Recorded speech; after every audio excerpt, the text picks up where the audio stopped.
I'm Brian Hyatt. This is Rolling Stone Music Now. Today we're bringing you an interview I did with Noel Gallagher, who has a really strong new album out called Council Skies. Noel was, as always, in fine form and maybe even more reflective than usual, talking about his new album, growing up as an artist, why he's convinced that his brother Liam Gallagher is not really serious about wanting to reform Oasis, and a lot more. Here's that conversation.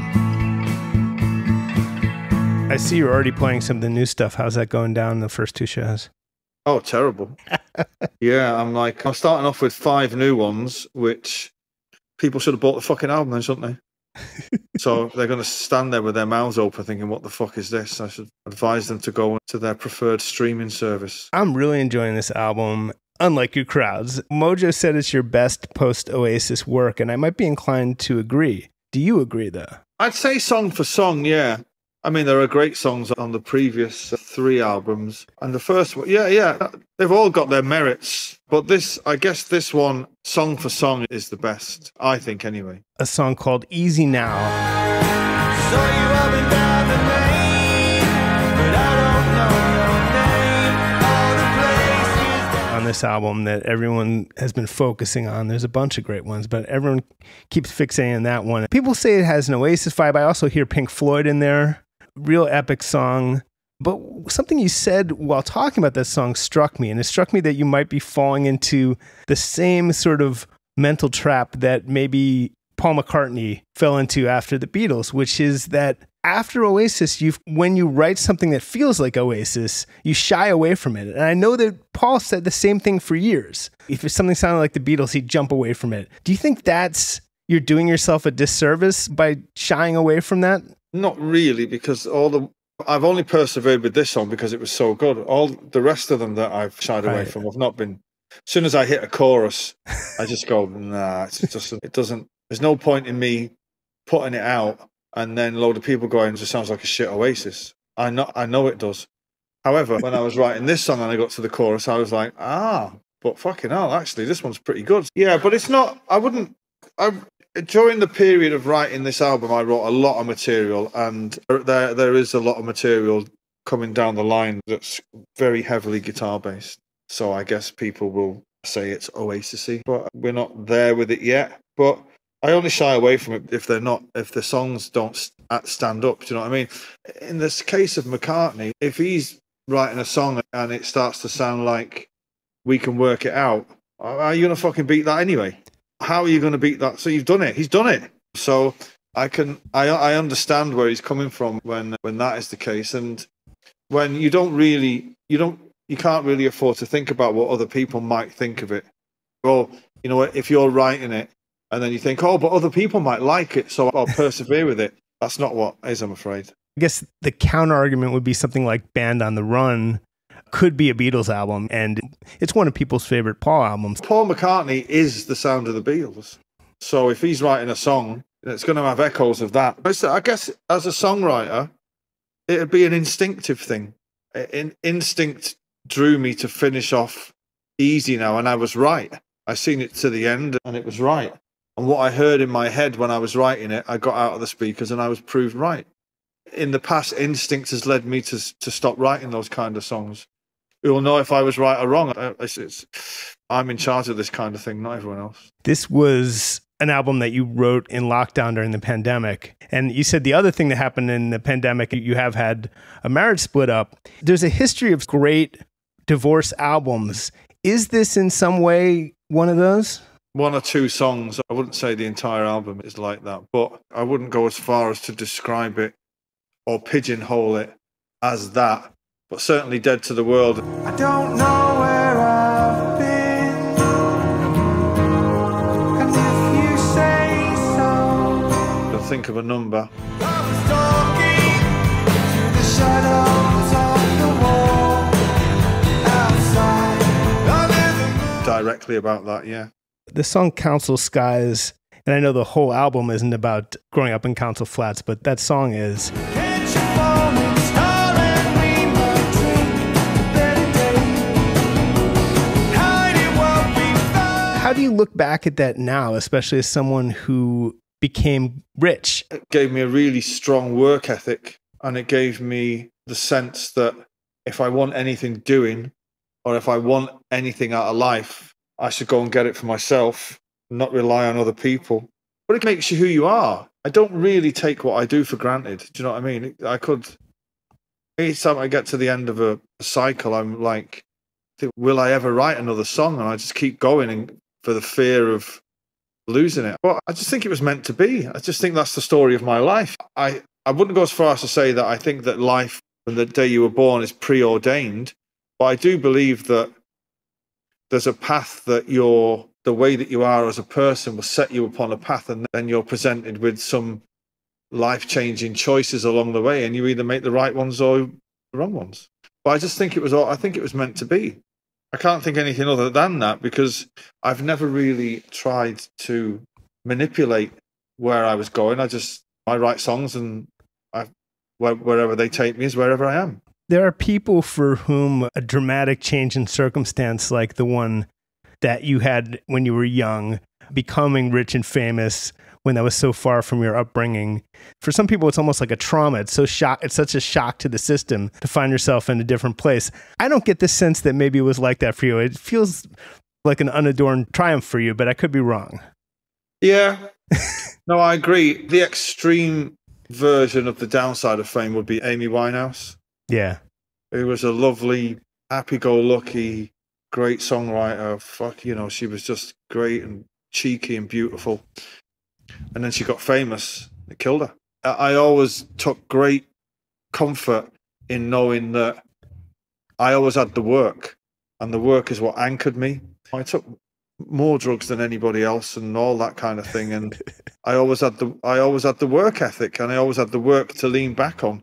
I wasn't like a fucking bass player sitting around waiting for shit to happen and then accidentally getting involved in fucking heroin while he was waiting for that to happen. So I always had work to do, and I just tried to combine living like a rock star with being a songwriter, and for the most part I did all right. The song Pretty Boy, awesome song. Beneath the starry sky of a distant. You joked about fans complaining that it starts with a drum machine. The guys from U2 once told me, half jokingly or not jokingly at all, complaining about that their fans are not as groovy as sometimes they would want them to be. That sometimes when they do, and they've gone way farther into dance-oriented stuff than you have, but you've really played around with that in recent years. I was saying to Adam recently, it's a good job there was no such thing as social media when you were making that album, because you would have fucking found out exactly what your fans thought of it. You mean pop? No, Achtung Baby. Achtung Baby. Because I guess U2 fans are not unlike Oasis fans. They would like to rewrite the Joshua Tree forevermore. And I would assume Oasis fans would like me to rewrite Definitely Maybe forevermore. But you're not really stretching yourself as an artist then, but people have a set opinion of what you are and what you should do. And if you don't live up to that, then they get frustrated. That's what being an artist is, you know what I mean? You can't please everybody. So you might as well just please yourself and hope that your taste is somewhat connecting with other people. At the same time, it's not exactly Radiohead, is it? No, it's not like I'm fucking making French prog music, is it? So it's just a drum machine. That's all it is. It's a drum machine in a weird video. Don't worry about it. Don't cry. Have you done stuff in private that is much weirder and more experimental than we've ever heard? I wouldn't say I've written anything. I've been involved with producers who have turned it into that, yeah. When I worked with the Amorphous Androgynous, when I was that album that got scrapped, that was too fucking weird. There was fucking sitars on everything, and it didn't move me in any way whatsoever, so I scrapped it. I'm actually quite limited as to what I do, because I'm not a virtuoso musician, so I do what I do, and that's it. And then if I have a sound in my head, then I'll go for it. But no, I don't really go out of my way to write weird shit. I'd be forcing it. Everything has to come naturally, and it does. It does feel like there are places on this album where I noticed that you were branching out chord-wise. Do you like to indulge in fancy chords a little bit more these days? I follow the melody, and that's it. I don't care about the chords. Chord progressions for shit songwriters.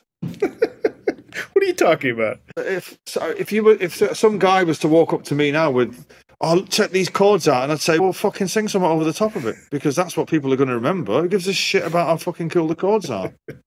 Strawberry Fields without the melody is just a load of fucking weird chords, right? I Am the Walrus without the melody is just a load of fucking weird chords. I accept that weird chord progressions will probably maybe drag something out of you that wasn't there, but I don't go out of my way to be overly chordy. And as I'm saying it now, I will tell you that the Black Keys will probably tell you something different, as having just worked with them, and they were like, "Fucking hell, where are all these chords coming from?" And they're like, "Fuck." But I put everything into the melody because that's what's going to last. That's what's going to stand the test of time. I've just been co-writing with them for their next record. It was fucking great. I don't really know them that well. I've met Patrick once or twice, and then they were in London, and then they were coming to London, and their management reached out to my manager because they know each other and said, "Would you be up for maybe dropping by the studio and seeing if you could write something together for their new record?"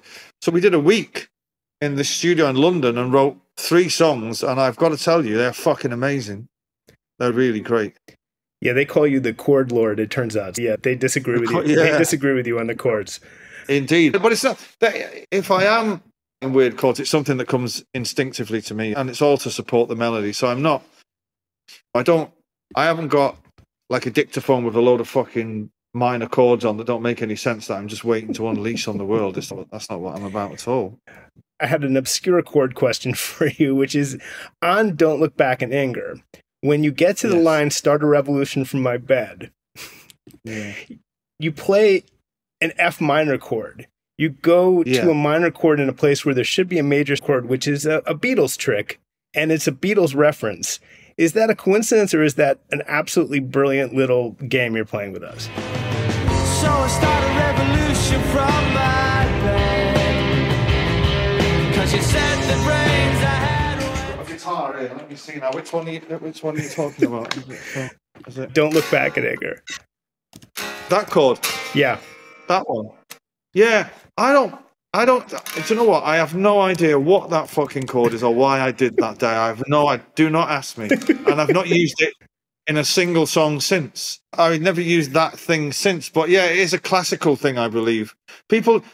I have met songwriters who freaked out about that chord. Honestly, I just glaze over. I'm just like, I have no idea what you're fucking talking about. Because I'm following the melody, you know what I mean? Whatever gets me there is whatever gets me there, and that's it. It does remind me of another thing, which is, I don't know if you're aware that Wonderwall has become sort of the new Stairway to Heaven with guitar players, the old Wayne's World thing of the forbidden song, because there's even jokes on TikTok about young guitar players. If a guy picks up an acoustic guitar at a party and puts the capo on the 2nd fret, you know you're in for it.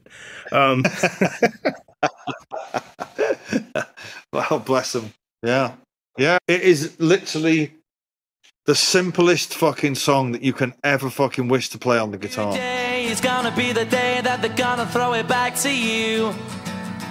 By now, you should have somehow realized what you got. You only use 2. There's only 4 fingers, and 2 of them you don't move at all. George Martin did a documentary in the 90s about music and where these things came from. And somebody asked me to do this documentary. I was like, "Oh, great, George Martin, it'll be great."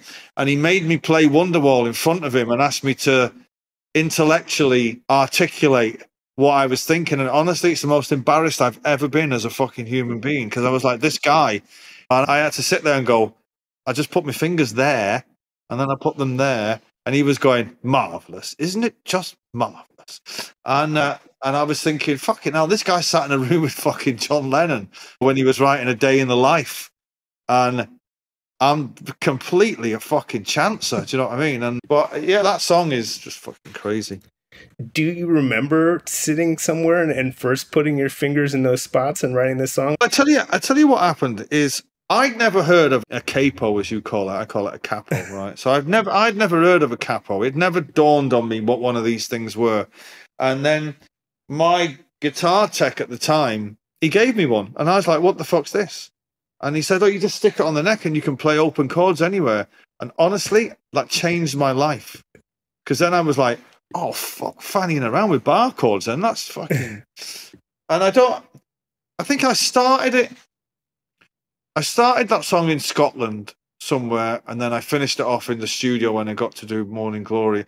Again, I have no real great recollection of writing it. I don't know why I played that day. I have no idea. But I know, as with all these things, it's like as soon as I hit it, it sparked off a chain of events that ended up with me having a fucking billion streams of it. And I guess there was a deal of which song you would get to sing, and that was in contention. Liam, at the time, I'd got into the habit of walking off stage when things weren't going his way or he couldn't be fucking bothered to do the gig. And I would always have to finish the fucking gig because there would be a riot if he didn't finish it. And of course, I couldn't sing at the time. And I thought, I better start writing a few songs for me to sing in case this kind of thing carries on happening. And I got the sense that both those songs were going to be big. And I remember saying I'm singing one or the other. He didn't like Wonderwall when he heard it. In fact, he fucking hated it, as did pretty much everything else, until somebody from a record label came down and went, whoa, that's the song that's going to make us all fucking rich and famous. And then he changed his mind and was like, I'll sing that one then. and yeah, and I sung Don't Look Back in Anger. And yeah, purely for the simple reason that Liam had started to walk off stage regularly and it was becoming fucking annoying. So it was just to kind of, I guess, have one song that was yours. But I'm glad I chose that one, as I think Don't Look Back in Anger is a better song. You ended up creating this situation that reminds me of The Who, where there were two singers in the band, and then once the guitar player starts singing, you do go, wait, you could do the whole show yourself, which is a dangerous, obviously, which leads us to where we are today. No, I'm not. I don't. It was never like I'd have left pretty soon. I would have left pretty soon after that if that's what I thought. Yeah, I didn't. Oasis went on for another fucking 15 years or something. It's true. So. But I would do acoustic gigs. I didn't really have any designs of being a. I do like singing. Anyone that sings will tell you it's an enjoyable experience to sing.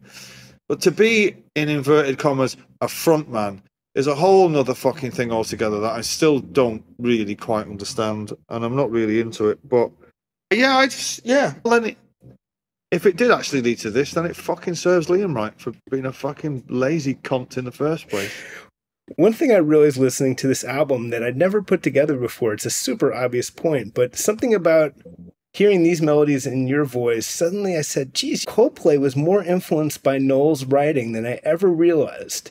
I always thought of them as Radiohead influenced in the beginning, but really they were Radiohead, half your songwriting. Is that an influence you've ever noticed? Chris has said that before, but then he says a lot of things. He probably tells fucking Adele that he's influenced by her as well. So I'm not sure how much weight I'd put in that. But I have heard that before, yeah. There was a whole generation who were influenced by Oasis. Some guys were influenced by the attitude of the band and the Liam thing and all that, and they went to start bands, and they got the attitude and all the gear and the swagger and the fucking attitude, and then when they had to come up with the actual thing that makes it work, which is the songs, they didn't have that. And then there was a whole bunch of guys who were into the songs, do you know what I mean? And they became Coldplay and Kasabian and fucking Arctic Monkeys and all that kind of thing. You can't underestimate how influential a band Oasis were. Not musically, but in the sense that we kickstarted a kind of a lot of people's, if they can do it, we can do it. It was a spirit kind of thing, I think. It's just to pick up the fucking guitar. That's what it is. Just fucking have a go. You know what I mean? Honest to God, my thing was, if I can write songs, I've got the hands of a midget, right? And I'm not the fucking best looking and I can't sing. If I can do it, any fucker can do it.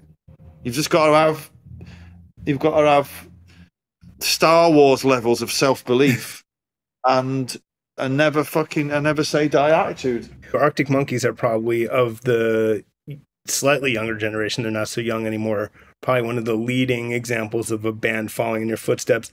But their last two albums, they've mellowed out incredibly. They just can't quite get themselves back to a place where they want to rock. Alex has told me that himself. As much as he might try, it's just not what he wants to do anymore. What do you think of that happening? I can relate to that. I'd love to write Supersonic and Definite and Rock and Roll Star and all that kind of thing. I'd love to, but the key is, and the key with Alex will be, he's already done that. And I've already done that. And if you get to a certain age and you're still trying to fucking write those kind of anthems that you wrote, you've become Kiss. Right? And nobody fucking wants that. So it's like, you can't keep doing that forever. I don't know of a single fucking band in my life whose fan base do not want them to sound like their first 2 albums. U2 fans are the same. Coldplay fans are the same. Arctic Monkeys fans, Kasabian, everybody. That's what fans want, right? But the songwriters within those bands or the artists, you're on a different path. That's just the way it is. It does feel like you have mellowed. It happens. It's not a bad thing. It happens to everyone. It's happened to me and my own listening habits to an extent that I could have never imagined. Would you have liked Council Skies if you heard it when you were 28 and got to hear a preview? This is you in, God, Jesus, 28 years. Would you have liked it, do you think? I'd have probably found the track Council Skies a bit challenging, but I would have loved Open the Door.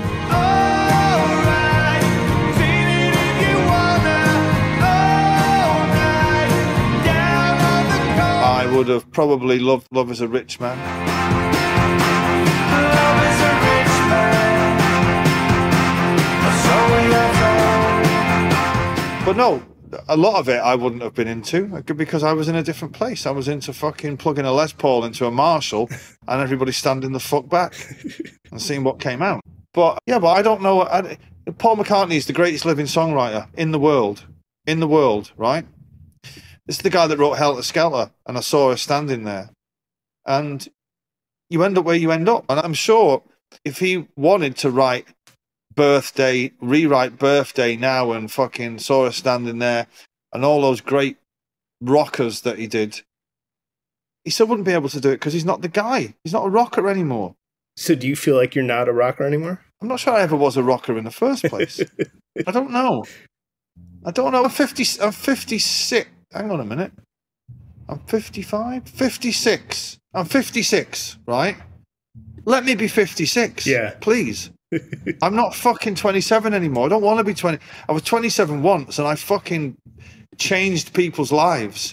You can't carry on doing it. Did it once, twice even, 3 times even. Let me be 56. Bob Dylan's the fucking same. Bob Dylan, that guy, changed the course of fucking history with those first 3 albums. You don't do that anymore. He's the same. He'll tell you, even if he wanted to write like a Rolling Stone now, he couldn't do it because he's not that guy. Yeah, yeah.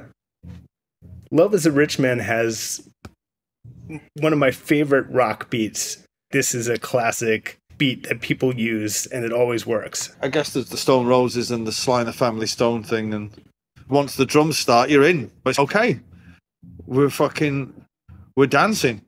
In that song, the drums came last, so that was just like it didn't start with the vibe on the drums or anything. It just started it was a lot slower when it started, and it gradually got faster and faster until it became what it is. Johnny Marr came in and played on a bunch of songs, including Pretty Boy. And you said that he doesn't even like to hear the song first. He just comes in and just starts playing. It's crazy, yeah. He'll arrive and he'll have one amp and a couple of guitars and some pedals, and then he'll make a cup of tea or whatever it is, and we're chatting about football and blah, blah, blah, blah, blah. And then he'll just say, he'll strap on a guitar and he'll say, and then the song starts and he'll go, oh, fucking hell. And while he's listening to the song, he's already figuring out what he's going to do. It's an amazing trip to watch him work.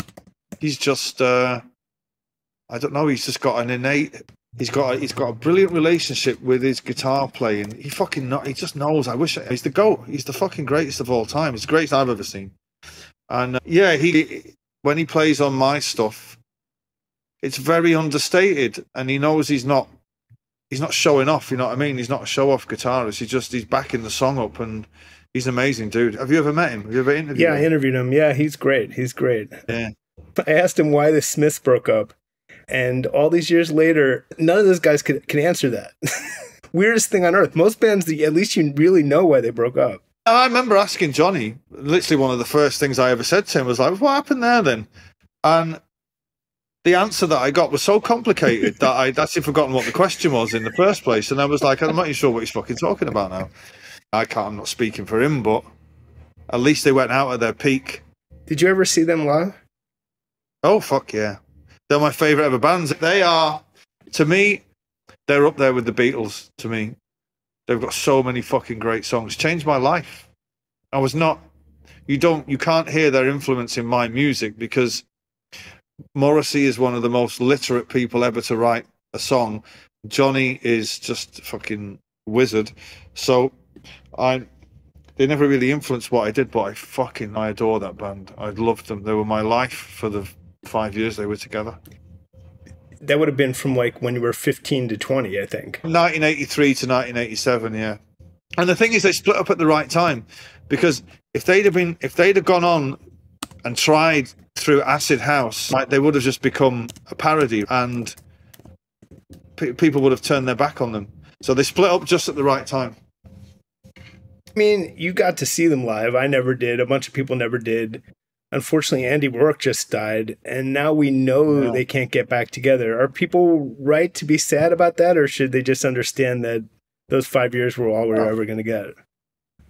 It depends how old you are. If you're like 17 and you never got to see them, it wasn't your time. If you're my age, 55, and 56, and you never got to see them, and that's on you. Why didn't you fucking go and see them? They were always on the fucking road. They're fucking always on the road. And yeah, I never got to see Nirvana. I had the chance to go and see them and never did. I'll always regret it. And I never seen the Sex Pistols. I mean, it's interesting that the extent to which you chronologically coexisted with Nirvana and grunge, it was a different world. Do you feel the 90s slipping into legend? Because I do. Kids talk about it. It's the same distance now, or even more than the 60s was from when you grew up. And it's now this like legendary golden age, the way people talk about it. Yeah, but it's for many. It was pre-internet. We all had freedom of thought and expression. We're all now somehow oppressed by something or other, and it was a very eclectic time, and the ownership of music was king. People bought records, and festivals had great fucking lineup. I remember Oasis when we were doing our first ever European festival tour, and the bands we were always on the same bill as Cypress Hill, the fucking Wu-Tang Clan, all fucking 67 of them, and the Disposable Heroes of Hypocrisy, and they were fucking great years. Yeah. And I think everything changed with the internet and YouTube and all that fucking shit. I just think there's no magic left in the world anymore. In the sense that if somebody says to you, or would have said to you in 1994, have you heard this band Oasis? You go, no. They say, man, you got to fucking see them. And you go, right, well, give me a shout next time they're playing. So you'd go. Whereas now, and even if once you were in the gig, we had you because had these undeniably great songs, and it was loud, and it was a bit punk, but it was a bit Beatley, and it was a bit, where are they from, Manchester? Whereas now, if someone says to you, you heard that band Oasis, and you go, no, you take your phone out straight away and you put it in, and there's some shitty video coming out of a fucking speaker, the size of a fucking thumbnail, and you go, nah, I'm not having that. I think the internet changed everything, but I agree. I felt the 90s was great at the time. I genuinely felt it was a fucking golden era at the time. Your life has been like rock and roll fantasy camp at points. You've played with The Who. You've recorded with Johnny Marr. You've played How Soon Is Now live with Johnny Marr. You've played with Paul Weller and become friends with him. You've jammed in private with Paul McCartney. Is there anything that you, on the rock and roll sort of wish list, that you haven't done? There's two things. I would love to meet Roger Waters and just tell him what his songs mean to me. And then I would love to meet Bob Dylan, who recently said that he really liked Oasis. And I'd love to meet him and say, really? Really? Are you being fucking serious? And but yeah, But what I've learned from meeting all those guys and playing with all those guys is like, they're just ordinary guys with extraordinary gifts. Do you know what I mean? They've got McCartney's he's the biggest Beatles fan you'll ever fucking come across in your life. He's just an extraordinarily gifted guy, but he's just a guy. He's just a guy. And Neil Young was just a guy, and I'm in awe of Neil Young, but he's just a fucking guy. He's an odd guy, but he's a fucking just a dude. Johnny Marr's he's from the same place I'm from, and yeah, they're all just normal. Are they normal? I don't know. They're all ordinary guys with extraordinary gifts. Like when you're growing up, you think these people are from another planet, or could never be like that, or blah, fucking hell. But I say they're the same as you. They're the same as you and I. They really are. But you and them, sometimes some kind of magic comes through you. You do something impossible and write songs that, will never die. Yeah, but I wish it was by design. And I wish I could say I could just turn that shit on and off. But you just have to you have to practice it every day and catch it when it falls out of the sky. Like we were going back to the point we made before about fans wanting for you to rewrite Definitely Maybe. I'd love to do that. I'd give one of my children to rewrite that album, and it be as good and as vital and as relevant. But it's not going to fucking happen. It's not going to happen, and thank God it happened once. And the context around you matters tremendously as well. In the 90s, going up to the early 2000s, guitar rock was once again at the very center of pop culture. It's been a while since that was the case. Yeah, I think the record labels are guilty for most of the sins in the music business now. Why would they want these difficult, dangerous rock and roll bands when they've got Harry Styles? Why would they want that when they've got Ed Sheeran and fucking Sam Smith? And we're living in the era of the fucking solo artist. Do you know what I mean? There are no bands anymore, and bands change the world. Solo artists, it's rare that solo artists change the world. I know Elvis did and Bob Dylan, but that's about it. When you think of it, it's usually the bands that do it. But the record labels, they've kind of let it slide.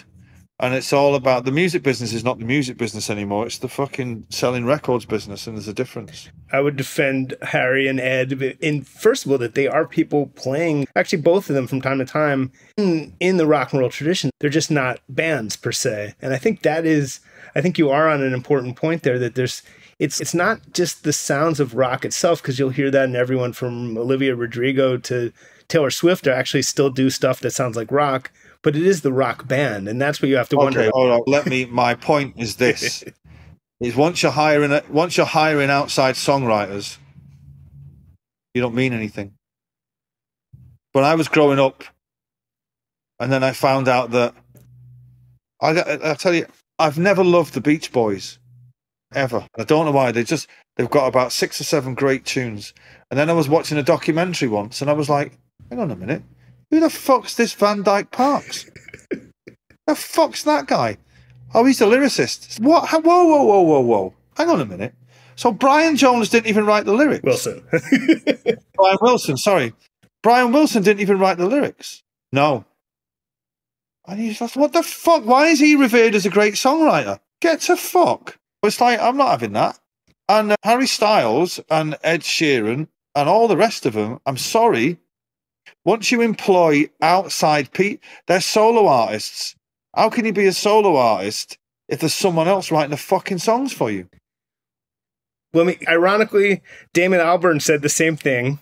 I know you're cool with him now, but here would be my counter argument. What if they start up little bands, little co-writing things with each of these people that they work with, and it's just like having tons of bands that you write with? Be in a fucking band then. Be in a band. That's it. Like, if you're writing songs with a guy, be in a band with that fucking guy. I know, but that guy, he doesn't like going out in public. Well, fuck him off then, the pussy, and fucking find someone else. Oh no, he can't. He's too nervous. He's too shy. Well, fucking kill him then. Speaking of which, what if your constant attacks on Matty Healy from the 1975 What if they contributed to his breakup with Taylor Swift in some way? I'd imagine you'd feel terrible about that. What, is he going out with Taylor?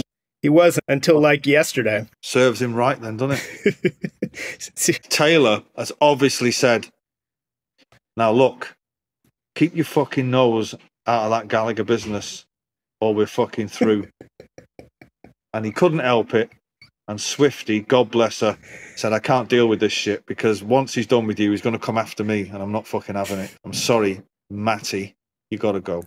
Have you thought about how long you want to be out on the road? Guys like Paul, and Bruce, they've set this example of 70s, 80s. You never get to stop. Mick Jagger, if you're following that example, you're never going to get to stop. Yeah, I think I'll always write songs. So I will accept that I will always be a songwriter. Therefore, I will be obliged to make records. Therefore, I will be obliged to perform these things until I can't do it anymore. I guess it'll be an instinct where it's just there'll come a point where I won't enjoy it, or that point may never come. I may enjoy it forever. Or in the case of the Rolling Stones, who the fuck wouldn't want to be in the Rolling Stones forever? Come on. Even Charlie Watts, who didn't want to be in the Rolling Stones in the fucking first place, wanted to be in the Rolling Stones forever.